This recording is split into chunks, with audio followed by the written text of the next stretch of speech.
क्यों व्यर्थ चिंता करते हो, किससे व्यर्थ डरते हो। कौन तुम्हें मार सकता है। आत्मा न पैदा होती है न मरती है। जो हुआ वह अच्छा ही हुआ, जो हो रहा है वह अच्छा ही हो रहा है, जो होगा वह भी अच्छा ही होगा। तुम भूत का पश्चाताप न करो, भविष्य की चिंता न करो। वर्तमान चल रहा है, वर्तमान में रहकर जीवन जीना ही सार्थक है। तुम्हारा क्या गया जो तुम रोते हो। तुम क्या लेकर आए थे जिसके खो जाने का तुम पश्चाताप करते हो। तुमने क्या पैदा किया था जिसका नाश हो गया। तुम कुछ भी लेकर नहीं आए, जो कुछ भी लिया यहीं से लिया, जो कुछ दिया यहीं पर दिया। खाली हाथ आए, खाली हाथ ही चले। जय श्री कृष्णा मेरे सभी प्यारे कथा श्रोताओं को। मेरा नाम है नमित अग्रवाल और स्वागत है आपका मेरे चैनल कथावाचक में। पूर्व श्लोक में भगवान ने कहा कि अपने लिए कर्म करने की कोई आवश्यकता न रहने पर भी सिद्ध महापुरुष के द्वारा लोक संग्रहार्थ क्रियाएं हुआ करती हैं। इसलिए अर्जुन को भी उसी तरह निष्काम भाव से कर्तव्य कर्म करते हुए परमात्मा को प्राप्त करने की आज्ञा देने के लिए भगवान ने अपने स्वरूप के लिए कर्म करने और न करने से कोई प्रयोजन नहीं कहा है। कर्म सदैव दूसरों के लिए होता है, स्वयं के लिए नहीं। अतः दूसरों के लिए कर्म करने से कर्म करने का राग मिट जाता है और स्वरूप में स्थिति हो जाती है। अपने स्वरूप से जड़ पदार्थों के प्रति आकर्षण को आसक्ति कहते हैं। आसक्ति रहित होने के लिए आसक्ति के कारण को जानना आवश्यक है। मैं शरीर हूँ और शरीर मेरा है, ऐसा मानने से शरीर आदि नाशवान पदार्थों का महत्व अंतःकरण में अंकित हो जाता है। इसी कारण उन पदार्थों में आसक्ति हो जाती है। आसक्ति ही पतन करने वाली है, कर्म नहीं। आसक्ति के कारण ही मनुष्य शरीर, इंद्रिया, मन, बुद्धि आदि जड़ पदार्थों से अपना संबंध मानकर अपने आराम सुख भोग के लिए तरह तरह के कर्म करता है। इस प्रकार जड़ता से आसक्ति पूर्वक माना हुआ संबंध ही मनुष्य के बारंबार जन्म मरण का कारण होता है। आसक्ति रहित होकर कर्म करने से जड़ता से संबंध विच्छेद हो जाता है। आसक्ति वाला मनुष्य दूसरों का हित नहीं कर सकता, जबकि आसक्ति रहित मनुष्य से स्वतः स्वाभाविक प्राणी मात्र का हित होता है। उसके सभी कर्म केवल दूसरों के हितार्थ होते हैं। संसार से प्राप्त सामग्री जैसे शरीर आदि से हमने अभी तक अपने लिए ही कर्म किए हैं, उसको अपने ही सुख भोग और संग्रह में लगाया है। इसलिए संसार का हमारे पर ऋण है, जिसे उतारने के लिए केवल संसार के हित के लिए कर्म करना आवश्यक है। अपने लिए फल की कामना रखकर कर्म करने से पुराना ऋण तो समाप्त होता नहीं, नया ऋण और उत्पन्न हो जाता है। ऋण से मुक्त होने के लिए बार बार संसार में आना पड़ता है। केवल दूसरों के हित के लिए सब कर्म करने से पुराना ऋण समाप्त हो जाता है और अपने लिए कुछ न करने तथा कुछ न चाहने से नया ऋण उत्पन्न नहीं होता।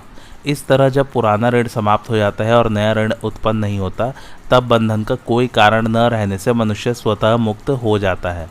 कोई भी कर्म निरंतर नहीं रहता, पर आसक्ति निरंतर रहा करती है। इसलिए भगवान आसक्ति रहित होने के लिए कहते हैं, मेरे को कहीं भी आसक्त नहीं होना है। ऐसी जागृति साधक को निरंतर रखनी चाहिए। निरंतर आसक्ति रहित रहते हुए जो विहित कर्म सामने आ जाए उसे कर्तव्य मात्र समझकर कर देना चाहिए। ऐसा उपर्युक्त पदों का भाव है। वास्तव में देखा जाए तो किसी के भी अंतःकरण में आसक्ति निरंतर नहीं रहती। जब संसार निरंतर नहीं रहता, प्रतिक्षण बदलता रहता है, तब उसकी आसक्ति निरंतर कैसे रह सकती है। ऐसा होते हुए भी माने हुए अहम के साथ आसक्ति निरंतर रहती हुई प्रतीत होती है। कर्तव्य उसे कहते हैं जिसको कर सकते हैं और जिसको अवश्य करना चाहिए। दूसरे शब्दों में कर्तव्य का अर्थ होता है अपने स्वार्थ का त्याग करके दूसरों का हित करना, अर्थात दूसरों की उस शास्त्र विहित न्याय युक्त मांग को पूरा करना जिसे पूरा करने की सामर्थ्य हमारे में है। इस प्रकार कर्तव्य का संबंध परहित से है। कर्तव्य का पालन करने में सब स्वतंत्र और समर्थ है, कोई पराधीन और असमर्थ नहीं है। हाँ, प्रमाद और आलस्य के कारण अकर्तव्य करने का बुरा अभ्यास हो जाने से तथा फल की इच्छा रहने से ही वर्तमान में कर्तव्य पालन कठिन मालूम देता है, अन्यथा कर्तव्य पालन के समान सुगम कुछ नहीं है। कर्तव्य का संबंध परिस्थिति के अनुसार होता है। मनुष्य प्रत्येक परिस्थिति में स्वतंत्रता पूर्वक कर्तव्य का पालन कर सकता है। कर्तव्य का पालन करने से ही आसक्ति मिटती है। अकर्तव्य करने तथा कर्तव्य न करने से आसक्ति और बढ़ती है। कर्तव्य अर्थात दूसरों के हितार्थ कर्म करने से वर्तमान की आसक्ति और कुछ न चाहने से भविष्य की आसक्ति मिट जाती है। कर्तव्य कर्म बहुत सावधानी, उत्साह तथा तत्परता से विधि पूर्वक करने चाहिए। कर्तव्य कर्म करने में थोड़ी भी असावधानी होने पर कर्म योग की सिद्धि में बाधा लग सकती है। वर्ण, आश्रम, प्रकृति और परिस्थिति के अनुसार जिस मनुष्य के लिए जो शास्त्र विहित कर्तव्य कर्म बताया गया है, अवसर प्राप्त होने पर उसके लिए वही सहज कर्म है। सहज कर्म में यदि कोई दोष दिखाई दे तो भी उसका त्याग नहीं करना चाहिए, क्योंकि सहज कर्म को करता हुआ मनुष्य पाप को प्राप्त नहीं होता। इसलिए यहाँ भगवान अर्जुन को मानो यह कह रहे हैं कि तू क्षत्रिय है, अतः युद्ध करना तेरा सहज कर्म है, घोर कर्म नहीं। अतः सामने आए हुए सहज कर्म को अनासक्त होकर कर देना चाहिए। अनासक्त होने पर ही समता प्राप्त होती है। जब जीव मनुष्य योनि में जन्म लेता है तब उसको शरीर, धन, जमीन, मकान आदि सब सामग्री मिलती है, और जब वह यहाँ से जाता है तब सब सामग्री यहीं छूट जाती है। इस सीधी सादी बात से यह सहज ही सिद्ध होता है कि शरीर आदि सब सामग्री मिली हुई है, अपनी नहीं है। जैसे मनुष्य काम करने के लिए किसी कार्यालय में जाता है तो उसे कुर्सी, मेज, कागज आदि सब सामग्री कार्यालय का काम करने के लिए ही मिलती है, अपनी मानकर घर ले जाने के लिए नहीं। ऐसे ही मनुष्य को संसार में शरीर आदि सब सामग्री संसार का काम करने के लिए ही मिली है, अपनी मानने के लिए नहीं। मनुष्य तत्परता और उत्साहपूर्वक कार्यालय का काम करता है तो उस काम के बदले में उसे वेतन मिलता है। काम कार्यालय के लिए होता है और वेतन अपने लिए। इसी प्रकार संसार के लिए ही सब काम करने से संसार से संबंध विच्छेद हो जाता है और योग का अनुभव हो जाता है। कर्म और योग दोनों मिलकर कर्मयोग कहलाता है। कर्म संसार के लिए होता है और योग अपने लिए। यह योग ही मानो वेतन है। संसार साधन का क्षेत्र है। यहाँ प्रत्येक सामग्री साधन के लिए मिलती है, भोग और संग्रह के लिए कदापि नहीं। सांसारिक सामग्री अपनी और अपने लिए है ही नहीं। अपनी वस्तु परमात्म तत्व मिलने पर फिर अन्य किसी वस्तु को पाने की इच्छा नहीं रहती, परंतु सांसारिक वस्तुएं चाहे जितनी प्राप्त हो जाए पर उन्हें पाने की इच्छा कभी मिटती नहीं, प्रत्युत और बढ़ती है। जब मनुष्य मिली हुई वस्तु को अपनी और अपने लिए मान लेता है तब वह अपनी इस भूल के कारण बंध जाता है। इस भूल को मिटाने के लिए कर्मयोग का अनुष्ठान ही सुगम और श्रेष्ठ उपाय है। कर्मयोगी किसी भी वस्तु को अपने और अपने लिए न मानते हुए उसे दूसरों की सेवा में लगाता है, अतः वह सुगमता पूर्वक संसार बंधन से मुक्त हो जाता है। कर्म तो सभी प्राणी किया करते हैं, पर साधारण प्राणी और कर्मयोगी द्वारा किए गए कर्मों में बड़ा भारी अंतर होता है। साधारण मनुष्य आसक्ति, ममता, कामना आदि को साथ रखते हुए कर्म करता है और कर्मयोगी आसक्ति, ममता, कामना आदि को छोड़कर कर्म करता है। कर्मी के कर्मों का प्रवाह अपनी तरफ होता है और कर्मयोगी के कर्मों का प्रवाह संसार की तरफ। इसलिए कर्मी बंधता है और कर्मयोगी मुक्त होता है। मनुष्य ही आसक्ति पूर्वक संसार से अपना संबंध जोड़ता है, संसार नहीं। अतः मनुष्य का कर्तव्य है कि वह संसार के हित के लिए ही सब कर्म करे और बदले में उनका कोई फल ना चाहे। इस प्रकार आसक्ति रहित होकर, अर्थात मुझे किसी से कुछ नहीं चाहिए, इस भाव से संसार के लिए कर्म करने से संसार से स्वतः संबंध विच्छेद हो जाता है। कर्मयोगी संसार की सेवा करने से, वर्तमान की वस्तुओं से और कुछ न चाहने से भविष्य की वस्तुओं से संबंध विच्छेद करता है। मेले में स्वयं सेवक अपना कर्तव्य समझकर दिन भर यात्रियों की सेवा करते हैं और बदले में किसी से कुछ नहीं चाहते। अतः रात्रि में सोते समय उन्हें किसी की याद नहीं आती, कारण कि सेवा करते समय उन्होंने किसी से कुछ चाहा नहीं। इसी प्रकार जो सेवा भाव से दूसरों के लिए ही सब कर्म करता है और किसी से मान बढ़ाई आदि कुछ नहीं चाहता, उसे संसार की याद नहीं आती। वह सुगमता पूर्वक संसार बंधन से मुक्त हो जाता है। कर्म तो सभी किया करते हैं, पर कर्मयोग तभी होता है जब आसक्ति रहित होकर दूसरों के लिए कर्म किए जाते हैं। आसक्ति शास्त्र विहित कर्तव्य कर्म करने से ही मिट सकती है। शास्त्र निषिद्ध कर्म करने से आसक्ति कभी नहीं मिट सकती। साधक किसी भी मार्ग, कर्मयोग, ज्ञान योग या भक्ति योग पर क्यों न चले, उसके द्वारा प्राप्तव्य वस्तु एक परमात्मा ही है। प्राप्तव्य तत्व वही हो सकता है जिसकी प्राप्ति में विकल्प, संदेह और निराशा न हो तथा जो सदा हो, सब देश में हो, सब काल में हो, सभी के लिए हो, सबका अपना हो और जिस तत्व से कोई कभी किसी अवस्था में किंचित मात्र भी अलग न हो सके, अर्थात जो सबको सदा अभिन्न रूप से स्वतः प्राप्त हो। यहाँ एक शंका होती है, कर्म करते हुए कर्मयोगी का कर्तृत्वाभिमान कैसे मिट सकता है? क्योंकि कर्तृत्वाभिमान मिटे बिना परमात्म तत्व का अनुभव नहीं हो सकता। इसका समाधान यह है कि साधारण मनुष्य सभी कर्म अपने लिए करता है। अपने लिए कर्म करने से मनुष्य में कर्तृत्वाभिमान रहता है। कर्मयोगी कोई भी क्रिया अपने लिए नहीं करता। वह ऐसा मानता है कि संसार से शरीर, इंद्रिय, मन, बुद्धि, पदार्थ, रुपए आदि जो कुछ सामग्री मिली है वह सब संसार की ही है, अपनी नहीं। जब कभी अवसर मिलता है तभी वह सामग्री, समय, सामर्थ्य आदि को संसार की सेवा में लगा देता है। उनको संसार की सेवा में लगाते हुए कर्मयोगी ऐसा मानता है कि संसार की वस्तु ही संसार की सेवा में लगा रहा हूँ, अर्थात सामग्री, समय, सामर्थ्य आदि उन्हीं के हैं जिनकी सेवा हो रही है। ऐसा मानने से कर्तृत्वाभिमान नहीं रहता। कर्तृत्व में कारण है भोक्तृत्व। कर्मयोगी भोग की आशा रखकर कर्म करता ही नहीं। भोग की आशा वाला मनुष्य कर्मयोगी नहीं होता। जैसे अपने हाथों से अपना ही मुख धोने पर यह भाव नहीं आता कि मैंने बड़ा उपकार किया है, क्योंकि मनुष्य हाथ और मुख दोनों को अपने ही अंग मानता है, ऐसे ही कर्मयोगी भी शरीर को संसार का ही अंग मानता है। अतः यदि अंग ने अंगी की ही सेवा की है तो उसमें कर्तृत्वाभिमान कैसा। यह नियम है कि मनुष्य जिस उद्देश्य को लेकर कर्म में प्रवृत्त होता है, कर्म के समाप्त होते ही वह उसी लक्ष्य में तल्लीन हो जाता है।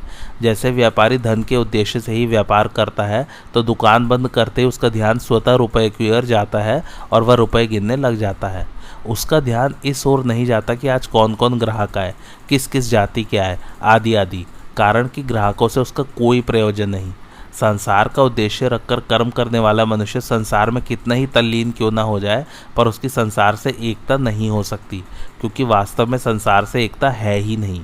संसार प्रतिक्षण परिवर्तनशील और जड़ है, जबकि स्वयं अचल और चेतन है। परंतु परमात्मा का उद्देश्य रखकर कर्म करने वाले की परमात्मा से एकता हो ही जाती है, क्योंकि स्वयं की परमात्मा के साथ स्वतः सिद्ध एकता है। इस प्रकार जब कर्ता कर्तव्य बनकर अपने उद्देश्य के साथ एक हो जाता है, तब कर्तृत्वाभिमान का प्रश्न ही नहीं रहता। कर्मयोगी जिस उद्देश्य परमात्म तत्व की प्राप्ति के लिए सब कर्म करता है, उसमें कर्तृत्वाभिमान अथवा कर्तृत्व नहीं है। अतः प्रत्येक क्रिया के आदि और अंत में उस उद्देश्य के साथ एकता का अनुभव होने के कारण कर्मयोगी में कर्तृत्वाभिमान नहीं रहता। प्राणी मात्र के द्वारा किए हुए प्रत्येक कर्म का आरंभ और अंत होता है। कोई भी कर्म निरंतर नहीं रहता, अतः किसी का भी कर्तृत्व निरंतर नहीं रहता। प्रत्युत कर्म का अंत होने के साथ ही कर्तृत्व का भी अंत हो जाता है। परंतु मनुष्य से भूल यह होती है कि जब वह कोई क्रिया करता है तब तो अपने को उस क्रिया का कर्ता मानता ही है, पर जब उस क्रिया को नहीं करता तब भी अपने को वैसा ही कर्ता मानता रहता है। इस प्रकार अपने को निरंतर कर्ता मानते रहने से उसका कर्तृत्वाभिमान मिटता नहीं, प्रत्युत दृढ़ होता है। जैसे कोई पुरुष व्याख्यान देते समय तो वक्ता होता है, पर जब दूसरे समय में भी वह अपने को वक्ता मानता रहता है, तब उसका कर्तृत्वाभिमान नहीं मिटता। अपने को निरंतर व्याख्यान दाता मानने से ही उसके मन में यह भाव आता है कि श्रोता मेरी सेवा करे, मेरा आदर करे, मेरी आवश्यकताओं की पूर्ति करे, और मैं इन साधारण आदमियों के पास कैसे बैठ सकता हूँ, मैं यह साधारण काम कैसे कर सकता हूँ, आदि। इस प्रकार उसका व्याख्यान रूप कर्म के साथ निरंतर संबंध बना रहता है। इसका कारण है व्याख्यान रूप कर्म से धन, मान, बड़ाई, आराम आदि कुछ न कुछ पाने का भाव होना। यदि अपने लिए कुछ भी पाने का भाव न रहे तो कर्तापन केवल कर्म करने तक ही सीमित रहता है, और कर्म समाप्त होते ही कर्तापन अपने उद्देश्य में लीन हो जाता है। जैसे मनुष्य भोजन करते समय ही अपने को उसका भोक्ता अर्थात भोजन करने वाला मानता है, भोजन करने के बाद नहीं, ऐसे ही कर्मयोगी किसी क्रिया को करते समय ही अपने को उस क्रिया का कर्ता मानता है, अन्य समय नहीं।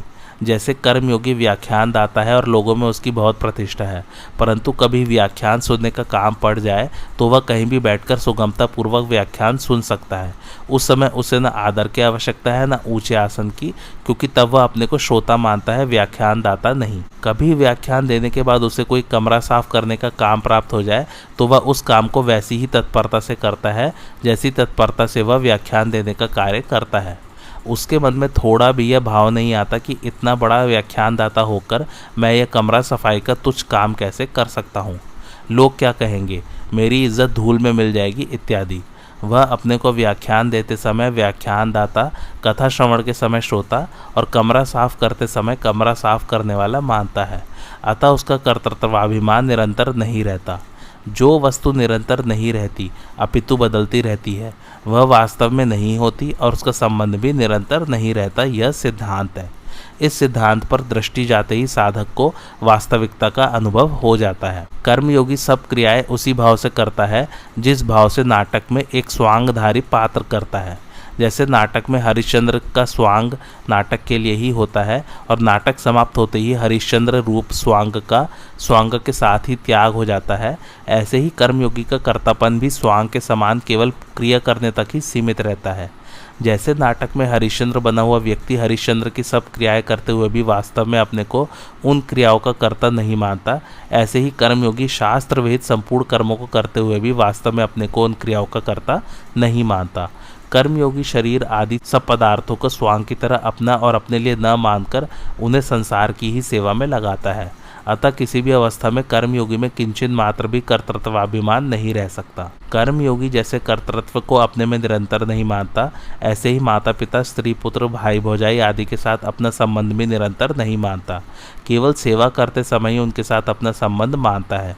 जैसे यदि कोई पति है तो पत्नी के लिए पति है, अर्थात पत्नी कर्कशा हो, कुरूपा हो, कलह करने वाली हो, पर उसे पत्नी रूप में स्वीकार कर लिया तो अपनी योग्यता सामर्थ्य के अनुसार उसका भरण पोषण करना पति का कर्तव्य है।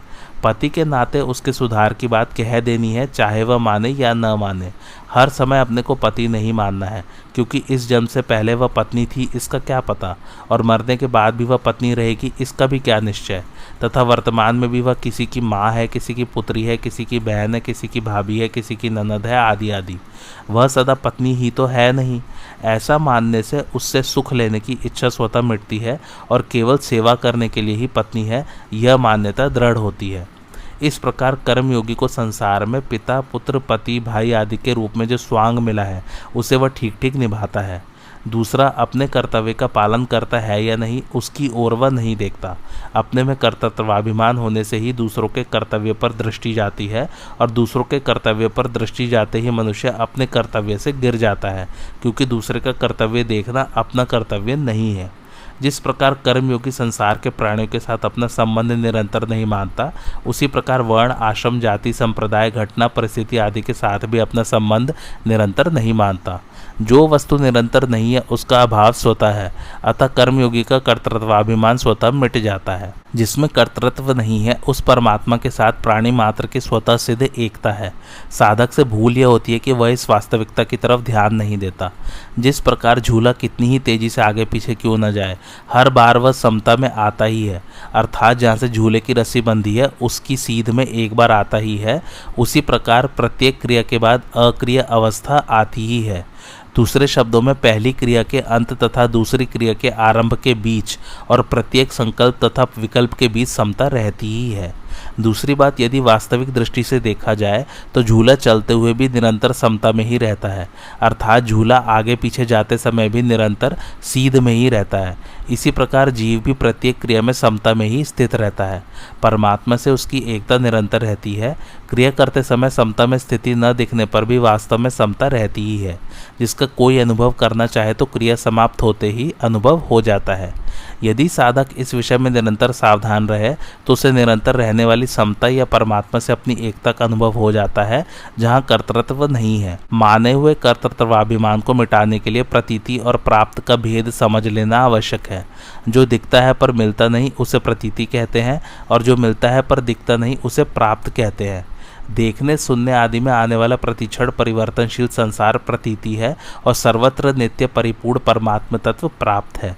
परमात्म तत्व ब्रह्मा से चींटी पर्यंत सबको समान रूप से स्वतः प्राप्त है।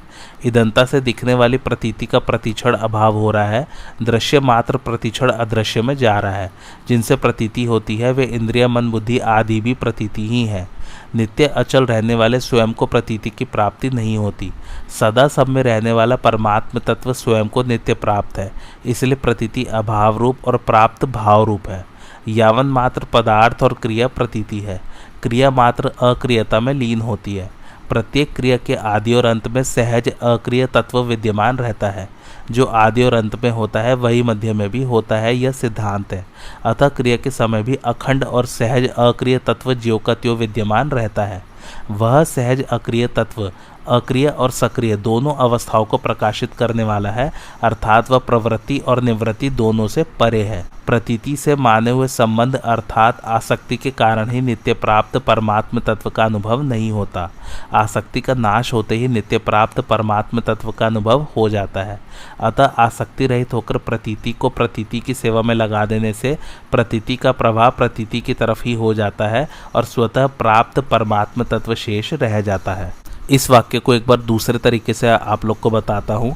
अतः आसक्ति रहित होकर अपने कहलाने वाले शरीर आदि पदार्थों को संसार मात्र की सेवा में लगा देने से शरीर आदि पदार्थों का प्रवाह संसार की तरफ ही हो जाता है और स्वतः प्राप्त परमात्म तत्व शेष रह जाता है। आसक्ति रहित होकर कर्म करने अर्थात अपने लिए कोई कर्म न करने से क्या कोई परमात्मा को प्राप्त हो चुका है? इसका उत्तर भगवान आगे के श्लोक में देते हैं। कर्मणैव ही संसिद्धिमास्थिता जनकादयः लोक संग्रह में वापी संपश्यन कर्तुमर्हसि। अर्थात राजा जनक जैसे अनेक महापुरुष भी कर्म योग के द्वारा ही परम सिद्धि को प्राप्त हुए थे, इसलिए लोक संग्रह को देखते हुए भी तू निष्काम भाव से कर्म करने के ही योग्य है, अर्थात अवश्य करना चाहिए। भावार्थ, कर्म योग बहुत पुरातन योग है जिसके द्वारा राजा जनक जैसे अनेक महापुरुष परमात्मा को प्राप्त हो चुके हैं। अतः वर्तमान में तथा भविष्य में भी यदि कोई कर्मयोग के द्वारा परमात्मा को प्राप्त करना चाहे तो उसे चाहिए कि वह मिली हुई प्राकृत वस्तुओं को कभी अपनी और अपने लिए न माने, कारण कि वास्तव में वे अपनी और अपने लिए है ही नहीं, प्रत्युत संसार के और संसार के लिए ही है। इस वास्तविकता को मानकर संसार से मिली वस्तुओं को संसार की ही सेवा में लगा देने से सुगमता पूर्वक संसार से संबंध विच्छेद होकर परमात्मा प्राप्ति हो जाती है। इसलिए कर्मयोग परमात्मा प्राप्ति का सुगम, श्रेष्ठ और स्वतंत्र साधन है, इसमें कोई संदेह नहीं। आसक्ति रहित होकर कर्म करने से ही मनुष्य कर्म बंधन से मुक्त होता है, केवल कर्म करने से नहीं। केवल कर्म करने से तो प्राणी बंधता है। वास्तव में चिन्मय परमात्मा की प्राप्ति जड़ कर्मों से नहीं होती। नित्य प्राप्त परमात्मा का अनुभव होने में जो बाधाएं हैं वे आसक्ति रहित होकर कर्म करने से दूर हो जाती हैं। फिर सर्वत्र परिपूर्ण स्वतः सिद्ध परमात्मा का अनुभव हो जाता है। इस प्रकार परमात्म तत्व के अनुभव में आने वाली बाधाओं को दूर करने के कारण यहाँ कर्म के द्वारा परम सिद्धि की प्राप्ति की बात कही गई है। मनुष्य सांसारिक पदार्थों की प्राप्ति की तरह परमात्मा की प्राप्ति को भी कर्मजन्य मान लेते हैं। वे ऐसा विचार करते हैं कि जब किसी बड़े मनुष्य से मिलने में भी इतना परिश्रम करना पड़ता है, तब अनंत कोटि ब्रह्मांड नायक परमात्मा से मिलने में तो बहुत ही परिश्रम करना पड़ेगा। वस्तुतः यही साधक की सबसे बड़ी भूल है। मनुष्य योनि का कर्मों से घनिष्ठ संबंध है, इसलिए मनुष्य योनि को कर्म संगी अर्थात कर्मों में आसक्ति वाली कहा गया है। यही कारण है कि कर्मों में मनुष्य की विशेष प्रवृत्ति रहती है और वह कर्म के द्वारा ही अभीष्ट वस्तु को प्राप्त करना चाहता है। प्रारब्ध का साथ रहने पर वह कर्मों के द्वारा ही अभीष्ट सांसारिक वस्तु को प्राप्त भी कर लेता है, जिससे उसकी यह धारणा पुष्ट हो जाती है कि प्रत्येक वस्तु कर्म करने से ही मिलती है और मिल सकती है। परमात्मा के विषय में भी उसका यही भाव रहता है और वह चेतन परमात्मा को भी जड़ कर्मों के द्वारा ही प्राप्त करने की चेष्टा करता है। परंतु वास्तविकता यही है कि परमात्मा की प्राप्ति कर्मों के द्वारा नहीं होती। इस विषय को बहुत गंभीरतापूर्वक समझना चाहिए। कर्मों से नाशवान वस्तु की प्राप्ति होती है, अविनाशी वस्तु की नहीं, क्योंकि संपूर्ण कर्म नाशवान के संबंध से ही होते हैं, जबकि परमात्मा की प्राप्ति नाशवान से सर्वथा संबंध विच्छेद होने पर होती है। प्रत्येक कर्म का आरंभ और अंत होता है, इसलिए कर्म के फल रूप प्राप्त होने वाली वस्तु भी उत्पन्न और नष्ट होने वाली होती है। कर्मों के द्वारा उसी वस्तु की प्राप्ति होती है जो देश काल आदि की दृष्टि से दूर हो। सांसारिक वस्तु एक देश काल आदि में रहने वाली, उत्पन्न और नष्ट होने वाली एवं प्रतिक्षण बदलने वाली है, अतः उसकी प्राप्ति कर्म साध्य है। परंतु परमात्मा सब देश काल वस्तु व्यक्ति आदि में परिपूर्ण एवं उत्पत्ति विनाश और परिवर्तन से सर्वथा रहित है, अतः उनकी प्राप्ति स्वतः सिद्ध है, कर्म साध्य नहीं। यही कारण है कि सांसारिक पदार्थों की प्राप्ति चिंतन से नहीं होती, जबकि परमात्मा की प्राप्ति में चिंतन मुख्य है। चिंतन से वही वस्तु प्राप्त हो सकती है जो समीप से समीप हो। वास्तव में देखा जाए तो परमात्मा की प्राप्ति चिंतन रूप क्रिया से भी नहीं होती। परमात्मा का चिंतन करने की सार्थकता दूसरे चिंतन का त्याग कराने में ही है। संसार का चिंतन सर्वथा छूटते ही नित्य प्राप्त परमात्मा का अनुभव हो जाता है। सर्वव्यापी परमात्मा की हमसे दूरी है ही नहीं और हो सकती भी नहीं। जिससे हम अपनी दूरी नहीं मानते, उस मैंपन से भी परमात्मा अत्यंत समीप है। मैंपन तो परिच्छिन्न है, पर परमात्मा परिच्छिन्न नहीं है। ऐसे अत्यंत समीपस्थ नित्य प्राप्त परमात्मा का अनुभव करने के लिए सांसारिक वस्तुओं की प्राप्ति के समान तर्क तथा युक्तियां लगाना अपने आप को धोखा देना ही है। सांसारिक वस्तु की प्राप्ति इच्छा मात्र से नहीं होती, परंतु परमात्मा की प्राप्ति उत्कट अभिलाषा मात्र से हो जाती है। इस उत्कट अभिलाषा के जागृत होने में सांसारिक भोग और संग्रह की इच्छा ही बाधक है, दूसरा कोई बाधक है ही नहीं। यदि परमात्मा प्राप्ति की उत्कट अभिलाषा अभी जागृत हो जाए तो अभी ही परमात्मा का अनुभव हो जाए। मनुष्य जीवन का उद्देश्य कर्म करना और उसका फल भोगना नहीं है। सांसारिक भोग और संग्रह की इच्छा के त्याग पूर्वक परमात्मा प्राप्ति की उत्कट अभिलाषा तभी जागृत हो सकती है जब साधक के जीवन भर का एक ही उद्देश्य परमात्मा प्राप्ति करना हो जाए। परमात्मा को प्राप्त करने के अतिरिक्त अन्य किसी भी कार्य का कोई महत्व न रहे। वास्तव में परमात्मा प्राप्ति के अतिरिक्त मनुष्य जीवन का अन्य कोई प्रयोजन है ही नहीं। जरूरत केवल इस प्रयोजन या उद्देश्य को पहचान कर इसे पूरा करने की ही है। यहाँ उद्देश्य और फलेच्छा दोनों में भेद समझ लेना आवश्यक है।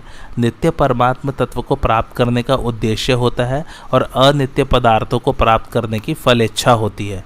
उद्देश्य तो पूरा होता है पर फलेच्छा मिटने वाली होती है। स्वरूप बोध और भगवत प्राप्ति ये दोनों उद्देश्य है, फल नहीं। उद्देश्य की प्राप्ति के लिए किया गया कर्म सकाम नहीं कहलाता। इसलिए निष्काम पुरुष के सभी कर्म उद्देश्य को लेकर होते हैं, फलेच्छा को लेकर नहीं। कर्म योग में कर्मों से संबंध विच्छेद का उद्देश्य रखकर शास्त्र वेद शुभ कर्म किए जाते हैं। सकाम पुरुष फल की इच्छा रखकर अपने लिए कर्म करता है और कर्मयोगी फल की इच्छा का त्याग करके दूसरों के लिए कर्म करता है। कर्म ही फल रूप से परिणत होता है, अतः फल का संबंध कर्म से होता है, उद्देश्य का संबंध कर्म से नहीं होता। निष्काम भाव पूर्वक केवल दूसरों के हित के लिए कर्म करने से परमात्मा दूर है, यह धारणा दूर हो जाती है। लोक शब्द के 3 अर्थ होते हैं। पहला मनुष्य लोक आदि लोक, दूसरा उन लोकों में रहने वाले प्राणी और तीसरा शास्त्र अर्थात वेदों के अतिरिक्त सब शास्त्र।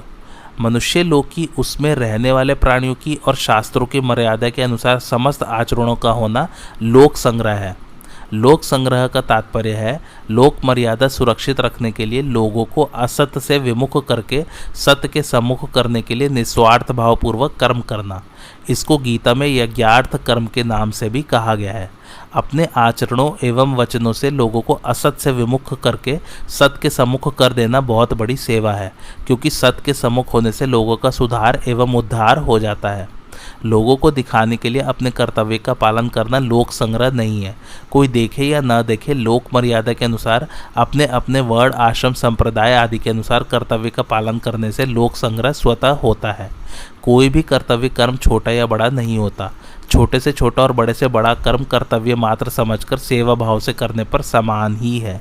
देश काल परिस्थिति अवसर वर्ण आश्रम संप्रदाय आदि के अनुसार जो कर्तव्य कर्म सामने आ जाए वही कर्म बड़ा होता है। कर्म के स्वरूप और फल की दृष्टि से ही कर्म छोटा या बड़ा, घोर या सौम्य प्रतीत होता है। उदाहरणार्थ, कर्म के स्वरूप की दृष्टि से झाड़ू लगाना छोटा कर्म और व्याख्यान देना बड़ा कर्म प्रतीत होता है, एवं कर्म फल की दृष्टि से कम दान करने का कम पुण्य और अधिक दान करने का अधिक पुण्य प्रतीत होता है। फलेच्छा का त्याग करने पर सभी कर्म उद्देश्य की सिद्धि करने वाले हो जाते हैं, अतः जड़ता से संबंध विच्छेद करने में छोटे बड़े सभी कर्म समान है। किसी भी मनुष्य का जीवन दूसरों की सहायता के बिना नहीं चल सकता। शरीर माता पिता से मिलता है और विद्या योग्यता शिक्षा आदि गुरुजनों से मिलती है। जो अन्न ग्रहण करते हैं वह दूसरों के द्वारा उत्पन्न किया गया होता है। जो वस्त्र पहनते हैं वे दूसरों के द्वारा बनाए गए होते हैं। जिस मकान में रहते हैं उसका निर्माण दूसरों के द्वारा किया गया होता है। जिस सड़क पर चलते हैं वह दूसरों के द्वारा बनाई गई होती है, आदि आदि। इस प्रकार प्रत्येक मनुष्य का जीवन निर्वाह दूसरों के आश्रित है। अतः हर एक मनुष्य पर दूसरों का ऋण है, जिसे उतारने के लिए यथाशक्ति दूसरों के निस्वार्थ भाव से सेवा करना आवश्यक है। अपने कहलाने वाले शरीर आदि संपूर्ण सांसारिक पदार्थों को किंचित मात्र भी अपना और अपने लिए न मानने से मनुष्य ऋण से मुक्त हो जाता है। कर्म करने से लोक संग्रह कैसे होता है, इसका विवेचन भगवान आगे के श्लोक में करते हैं। यद्यदाचरति श्रेष्ठ स्तत् देवेतरो जनः स यत् प्रमाणम कुरुते लोकस्तदनुवर्तते। अर्थात श्रेष्ठ मनुष्य जो जो आचरण करता है दूसरे मनुष्य वैसा वैसा ही आचरण करते हैं। वह जो कुछ प्रमाण कर देता है दूसरे मनुष्य उसी के अनुसार आचरण करते हैं। भावार्थ, श्रेष्ठ पुरुष वही है जो संसार को और स्वयं को तत्व से जानता है।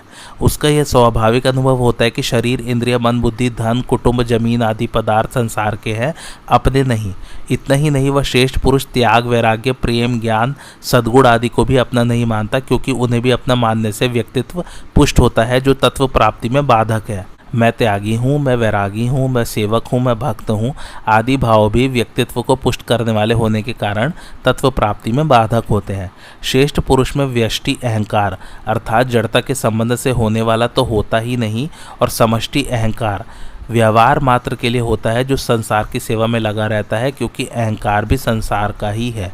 संसार से मिले हुए शरीर, धन, परिवार, पद, योग्यता, अधिकार आदि सब पदार्थ सदुपयोग करने अर्थात दूसरों की सेवा में लगाने के लिए ही मिले हैं, उपभोग करने अथवा अपना अधिकार जमाने के लिए नहीं। जो इन्हें अपना और अपने लिए मानकर इनका उपभोग करता है उसको भगवान चोर कहते हैं। ये सब पदार्थ समष्टि के ही हैं, व्यष्टि के कभी किसी प्रकार नहीं। वास्तव में इन पदार्थों से हमारा कोई संबंध नहीं है। श्रेष्ठ पुरुष के अपने कहलाने वाले शरीर आदि पदार्थ स्वतः स्वाभाविक संसार की सेवा में लगते हैं। संपूर्ण प्राणियों के हित में उसकी स्वाभाविक प्रवृत्ति होती है। देने के भाव से समाज में एकता, प्रेम उत्पन्न होता है और लेने के भाव से संघर्ष उत्पन्न होता है। देने का भाव उद्धार करने वाला और लेने का भाव पतन करने वाला होता है। शरीर को मैं, मेरा अथवा मेरे लिए मानने से ही लेने का भाव उत्पन्न होता है। शरीर से अपना कोई संबंध न मानने के कारण श्रेष्ठ पुरुष में लेने का भाव किंचित मात्र भी नहीं होता, अतः उसकी प्रत्येक क्रिया दूसरों का हित करने वाली ही होती है। ऐसे श्रेष्ठ पुरुष के दर्शन, स्पर्श, वार्तालाप, चिंतन आदि से स्वतः लोगों का हित होता है।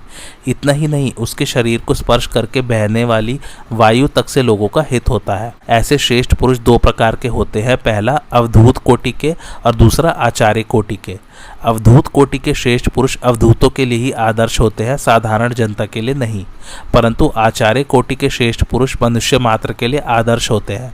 यहाँ आचार्य कोटि के श्रेष्ठ पुरुषों का वर्णन किया गया है जिनके आचरण सदा शास्त्र मर्यादा के अनुकूल ही होते हैं।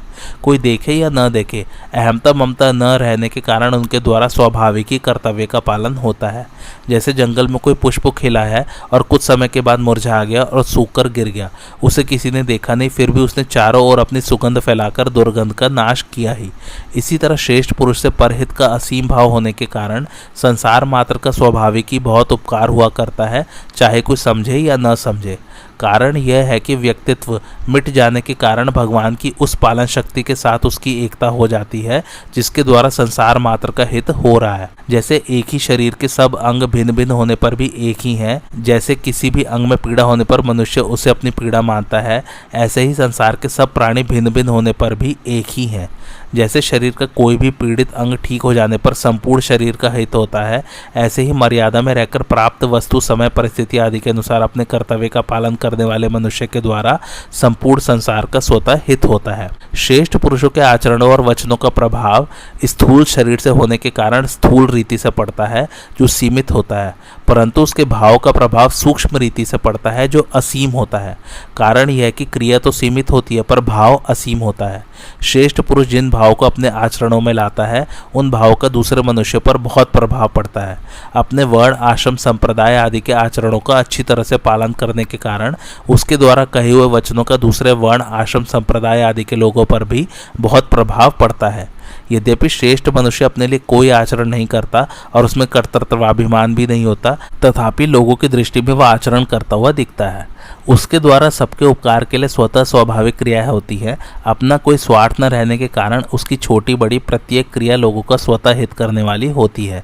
यद्यपि उसके लिए कोई कर्तव्य नहीं है और उसमें करने का अभिमान भी नहीं है, तथापि उसके द्वारा स्वतः स्वाभाविक सुचारू रूप से कर्तव्य का पालन होता है। इस प्रकार उसके द्वारा स्वतः स्वाभाविक लोक संग्रह होता है। प्रायः देखा जाता है कि जिस समाज, संप्रदाय, जाति, वर्ण, आश्रम आदि में जो श्रेष्ठ मनुष्य कहलाते हैं और जिनको लोग श्रेष्ठ मानकर आदर की दृष्टि से देखते हैं, वे जैसा आचरण करते हैं उस समाज, संप्रदाय, जाति आदि के लोग भी वैसा ही आचरण करने लग जाते हैं। अंतःकरण में धन और पद का महत्व एवं लोभ रहने के कारण लोग अधिक धन वाले तथा ऊंचे पद वाले जैसे कि नेता, मंत्री आदि पुरुषों को श्रेष्ठ मान लेते हैं और उन्हें बहुत आदर की दृष्टि से देखते हैं। जिनके अंतःकरण में जड़ वस्तुओं का महत्व है, वे मनुष्य वास्तव में न तो स्वयं श्रेष्ठ होते हैं और न श्रेष्ठ व्यक्ति को समझ ही सकते हैं। जिसको वे श्रेष्ठ समझते हैं वह भी वास्तव में श्रेष्ठ नहीं होता। यदि इनके हृदय में धन का अधिक आदर है तो उन पर अधिक धन वालों का ही प्रभाव पड़ता है, जैसे चोर पर चोरों के सरदार का ही प्रभाव पड़ता है। वास्तव में श्रेष्ठ न होने पर भी लोगों के द्वारा श्रेष्ठ मान लिए जाने के कारण उन धनी तथा उच्च पदाधिकारी पुरुषों के आचरणों का समाज में स्वतः प्रचार हो जाता है। जैसे धन के कारण जो श्रेष्ठ माने जाते हैं, वे पुरुष जिन जिन उपायों से धन कमाते और जमा करते हैं, उन उन उपायों का लोगों में स्वतः प्रचार हो जाता है, चाहे वे उपाय कितने ही गुप्त क्यों न हो। यही कारण है कि वर्तमान में झूठ, कपट, बेईमानी, धोखा, चोरी आदि बुराइयों का समाज में किसी पाठशाला में पढ़ाए बिना ही स्वतः प्रचार होता चला जा रहा है। यह दुख और आश्चर्य की बात है कि वर्तमान में लोग लखपति को तो श्रेष्ठ मान लेते हैं, पर प्रतिदिन भगवान नाम का लाख जप करने वाले को श्रेष्ठ नहीं मानते। वे यह विचार ही नहीं करते कि लखपति के मरने पर एक कौड़ी भी साथ नहीं जाएगी, जबकि भगवान नाम का जाप करने वाले के मरने पर पूरा का पूरा भगवान नाम रूप धन उसके साथ जाएगा, एक भी भगवान नाम पीछे नहीं रहेगा। अपने अपने स्थानीय क्षेत्र में जो पुरुष मुख्य कहलाते हैं, उन अध्यापक, व्याख्यानदाता, आचार्य, गुरु, नेता, शासक, महंत, कथावाचक, पुजारी आदि सभी को अपने आचरणों में विशेष सावधानी रखने की बड़ी भारी आवश्यकता है, जिससे दूसरों पर उनका अच्छा प्रभाव पड़े। इसी प्रकार परिवार के मुख्य व्यक्ति को भी अपने आचरणों में पूरी सावधानी रखने की आवश्यकता है, कारण कि मुख्य व्यक्ति की ओर सबकी दृष्टि रहती है। रेलगाड़ी के चालक के समान मुख्य व्यक्ति पर विशेष जिम्मेवारी रहती है। रेलगाड़ी में बैठे अन्य व्यक्ति सोई भी रह सकते हैं, पर चालक को सदा जागृत रहना पड़ता है। उसकी थोड़ी भी असावधानी से दुर्घटना हो जाने की संभावना रहती है। इसलिए संसार में अपने अपने क्षेत्र में श्रेष्ठ मानने जाने वाले सभी पुरुषों को अपने आचरणों पर विशेष ध्यान रखने की बहुत आवश्यकता है। जिसके अंतःकरण में कामना, ममता, आसक्ति, स्वार्थ, पक्षपात आदि दोष नहीं है और नाशवान पदार्थों का महत्व या कुछ भी लेने का भाव नहीं है, ऐसे मनुष्य के द्वारा कहे हुए वचनों का प्रभाव दूसरों पर स्वतः पड़ता है और वे उसके वचनानुसार स्वयं आचरण करने भी लग जाते हैं। यहाँ यह शंका हो सकती है कि जब आचरण की बात कह दी तब प्रमाण के कहने की क्या आवश्यकता है और प्रमाण की बात कहने पर आचरण के कहने की क्या आवश्यकता है। इसका समाधान यह है कि यद्यपि आचरण मुख्य होता है, तथापि एक ही मनुष्य के द्वारा सभी वर्णों, आश्रमों, संप्रदायों आदि के भावों का आचरण करना संभव नहीं है। अतः श्रेष्ठ मनुष्य स्वयं जिस वर्ण, आश्रम आदि में है, उसके अनुसार तो वह सांगोपांग आचरण करता ही है और अन्य वर्ण, आश्रम, संप्रदाय आदि के लोगों के लिए भी वह अपने वचनों से, शास्त्र, इतिहास आदि के प्रमाण से यह शिक्षा देता है कि अपने लिए कुछ न करके संपूर्ण प्राणियों के हित के भाव से अपने अपने कर्तव्य का पालन करना कल्याण का सुगम और श्रेष्ठ साधन है। उसके वचनों से प्रभावित होकर दूसरे वर्ण, आश्रम, संप्रदाय आदि के लोग उसके कहे अनुसार अपने अपने कर्तव्य का पालन करने लग जाते हैं। यदि श्रेष्ठ मनुष्य स्वयं अपने वर्ण, आश्रम आदि के अनुसार आचरण न करके केवल प्रमाण दे तो उसका लोगों पर विशेष प्रभाव नहीं पड़ेगा। उसमें लोगों का ऐसा भाव हो सकता है कि ये बातें तो केवल कहने सुनने की है, क्योंकि कहने वाला स्वयं भी तो अपने कर्तव्य कर्म का पालन नहीं कर रहा है। ऐसा भाव होने पर लोगों में अपने कर्तव्य के प्रति अश्रद्धा और अरुचि होने की संभावना रहती है। इसलिए श्रेष्ठ पुरुष स्वयं आचरण करके और प्रमाण देकर दोनों ही प्रकार से लोगों को अपने अपने कर्तव्य पालन में लगाकर उनका हित करता है। श्रेष्ठ पुरुष के आचरणों का अनुवर्तन वे ही लोग करते हैं जो उसे श्रेष्ठ मानते हैं। अतः वास्तव में श्रेष्ठ होने पर भी अगर कोई मनुष्य उसे श्रेष्ठ नहीं मानता तो वह उस श्रेष्ठ पुरुष के आचरणों और वचनों के अनुसार आचरण नहीं कर सकेगा। वर्तमान में पारमार्थिक भाव का प्रचार करने वाले बहुत से पुरुषों के होने पर भी लोगों पर उन भाव का प्रभाव बहुत कम दिखाई देता है। इसका कारण यही है कि प्रायः वक्ता जैसा कहता है वैसा स्वयं पूरा आचरण नहीं करता। स्वयं आचरण करके कही गई बात गोली से भरी बंदूक के समान है, जो गोली के छूटने पर आवाज के साथ साथ मार भी करती है। इसके विपरीत आचरण में लाए बिना कही गई बात केवल बारूद से भरी बंदूक के समान है, जो केवल आवाज करके ही शांत हो जाती है। हाँ, पारमार्थिक बातें ऐसे ही खत्म नहीं हो जाती, प्रत्युत कुछ न कुछ प्रभाव डालती ही है। भगवत चर्चा, कथा, कीर्तन आदि का कुछ न कुछ प्रभाव सब पर पड़ता ही है। अगर सुनने वालों में श्रद्धा है और वे साधन करते हैं अथवा करना चाहते हैं तो उन पर अपनी श्रद्धा और साधन की रुचि के कारण वचनों का प्रभाव अधिक पड़ता है। अब भगवान आगे के 3 श्लोकों में अपना उदाहरण देकर लोक संग्रह की पुष्टि करते हैं। न मे पार्थास्ति कर्तव्यम त्रिषु लोकेषु किंचन नानवाप्तम वाप्तव्यम वर्त एव च कर्मणि। अर्थात हे पार्थ, मुझे तीनों लोकों में न तो कुछ कर्तव्य है और न कोई प्राप्त करने योग्य वस्तु अप्राप्त है, फिर भी मैं कर्तव्य कर्म में ही लगा रहता हूँ। भावार्थ, भगवान किसी एक लोक में सीमित नहीं है, इसलिए वे तीनों लोकों में अपना कोई कर्तव्य न होने की बात कह रहे हैं। भगवान के लिए त्रिलोकियों में कोई भी कर्तव्य शेष नहीं है, क्योंकि उनके लिए कुछ भी पाना शेष नहीं है। कुछ न कुछ पाने के लिए ही सब कर्म करते हैं। भगवान उपर्युक्त पदों में बहुत विलक्षण बात कह रहे हैं कि कुछ भी करना और पाना शेष न होने पर भी मैं कर्म करता हूँ। अपने लिए कोई कर्तव्य न होने पर भी भगवान केवल दूसरों के हित के लिए अवतार लेते हैं और साधु पुरुषों का उद्धार, पापी पुरुषों का विनाश तथा धर्म की संस्थापना करने के लिए कर्म करते हैं। अवतार के सिवाय भगवान की सृष्टि रचना भी जीव मात्र के उद्धार के लिए ही होती है। स्वर्गलोक पुण्य कर्मों का फल भुगताने के लिए ही है और 84 लाख योनियां एवं नरक पाप कर्मों का फल भुगताने के लिए ही है। मनुष्य योनि पुण्य और पाप दोनों से ऊंचे उठकर अपना कल्याण करने के लिए ही है। ऐसा तभी संभव है जब मनुष्य अपने लिए कुछ न करे। वह संपूर्ण कर्म स्थूल शरीर से होने वाली क्रिया, सूक्ष्म शरीर से होने वाला चिंतन और कारण शरीर से होने वाली स्थिरता केवल दूसरों के हित के लिए ही करे, अपने लिए नहीं। कारण कि जिनसे सब कर्म किए जाते हैं वे स्थूल, सूक्ष्म और कारण तीनों ही शरीर संसार के हैं, अपने नहीं। इसलिए कर्मयोगी शरीर, इंद्रिय, मन, बुद्धि, पदार्थ आदि संपूर्ण सामग्री जो वास्तव में संसार की है, संसार की ही मानता है और उसे संसार की सेवा में लगाता है। अगर मनुष्य संसार की वस्तु को संसार की सेवा में न लगाकर अपने सुख भोग में लगाता है तो बड़ी भारी भूल करता है। संसार की वस्तु को अपनी मान लेने से ही फल की इच्छा होती है और फल प्राप्ति के लिए कर्म होता है। इस तरह जब तक मनुष्य कुछ पाने की इच्छा से कर्म करता है तब तक उसके लिए कर्तव्य अर्थात करना शेष रहता है। गंभीरता पूर्वक विचार किया जाए तो मालूम होता है कि मनुष्य मात्र का अपने लिए कोई कर्तव्य है ही नहीं। कारण कि प्रापणीय वस्तु नित्य प्राप्त है और स्वयं भी नित्य है, जबकि कर्म और कर्मफल अनित्य अर्थात उत्पन्न एवं नष्ट होने वाला है। अनित्य का संबंध नित्य के साथ हो ही कैसे सकता है। कर्म का संबंध पर से है, स्व से नहीं। कर्म सदैव पर के द्वारा और पर के लिए ही होता है, इसलिए अपने लिए कुछ करना है ही नहीं। जब मनुष्य मात्र के लिए कोई कर्तव्य नहीं है तब भगवान के लिए कोई कर्तव्य हो ही कैसे सकता है। कर्मयोग से सिद्ध हुए महापुरुष के लिए भगवान ने कहा है कि उस महापुरुष के लिए कोई कर्तव्य नहीं है, क्योंकि उसकी रति, तृप्ति और संतुष्टि अपने आप में ही होती है। इसलिए उसे संसार में करने अथवा न करने से कोई प्रयोजन नहीं रहता तथा उसका किसी भी प्राणी से किंचित मात्र भी स्वार्थ का संबंध नहीं रहता। ऐसा होने पर भी वह महापुरुष लोक संग्रहार्थ कर्म करता है।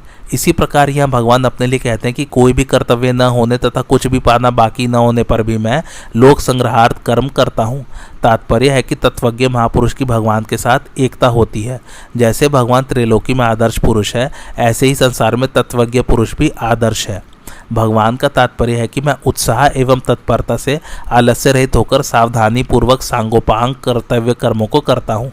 कर्मों का न त्याग करता हूँ न उपेक्षा। जैसे इंजन के पहियों के चलने से इंजन से जुड़े हुए डब्बे भी चलते रहते हैं, ऐसे ही भगवान और संत महापुरुष इंजन के समान कर्तव्य कर्म करते हैं, जिससे अन्य मनुष्य भी उन्हीं का अनुसरण करते हैं। अन्य मनुष्यों में करने और पाने की इच्छा रहती है। ये इच्छाएं निष्काम भाव पूर्वक कर्तव्य कर्म करने से ही दूर होती है। यदि भगवान और संत महापुरुष कर्तव्य कर्म न करें तो दूसरे मनुष्य भी कर्तव्य कर्म नहीं करेंगे, जिससे उनमें प्रमाद आलस्य आ जाएगा और वे अकर्तव्य करने लग जाएंगे। फिर उन मनुष्य की इच्छाएं कैसे मिटेंगी। इसलिए संपूर्ण मनुष्य के हित के लिए भगवान और संत महापुरुषों के द्वारा स्वाभाविक ही कर्तव्य कर्म होते हैं। भगवान सदैव कर्तव्य परायण रहते हैं, कभी कर्तव्यच्युत नहीं होते। अतः भगवत परायण साधकों भी कभी कर्तव्यच्युत नहीं होना चाहिए। कर्तव्यच्युत होने से ही वह भगवत तत्व के अनुभव से वंचित रहता है। नित्य कर्तव्य परायण रहने से साधक को भगवत तत्व का अनुभव सुगमता पूर्वक हो सकता है। महाभारत में भगवान ने उत्तंक ऋषि को भी तीनों लोकों में अपना कर्तव्य बताया है। मैं धर्म की रक्षा और स्थापना के लिए तीनों लोकों में बहुत सी योनियों में अवतार धारण करके उन रूपों और वेशों द्वारा तदनुरूप बर्ताव करता हूँ। आज की कथा यही समाप्त होती। कैसी लगी आप लोगों को मेरी कथा मुझे कमेंट करके ज़रूर बताइए और मेरे चैनल कथावाचक को लाइक, शेयर और सब्सक्राइब ज़रूर कीजिए। Thanks for watching. धन्यवाद।